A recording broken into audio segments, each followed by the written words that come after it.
jetës durate.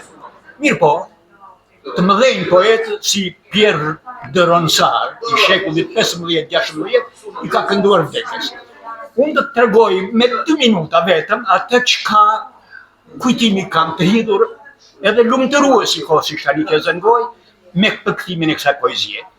I me shoqe 15 ditë më parë se të vdiste, më tha, atë që ke përkthyer sot, ma lexoj që.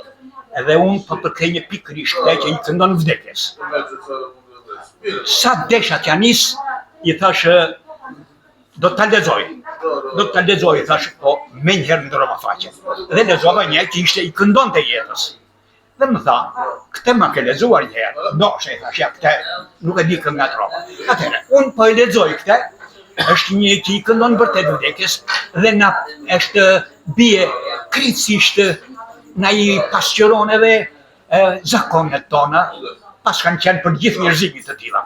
Atëherë, shoh që je me bardhë se Zambaku, pra i këndon të dashurës vetë që sa i ka vdekur.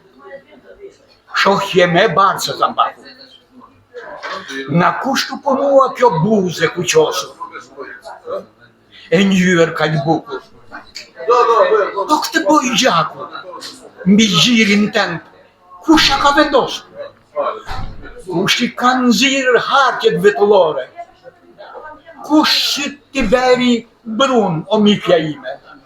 O bukuri mbushur plot derte, prore. O bukuri mbushur me ngazolime. O e bukur e embël e sjellsh me mizori, që butësisht më detyron të ndjek pas. O krenare, bukshkal e pahish me bukuri, që me ty duhet të vdes, me ty të roj, tash e bas. Pra është i gatshëm të shkojnë në varr të dashurës.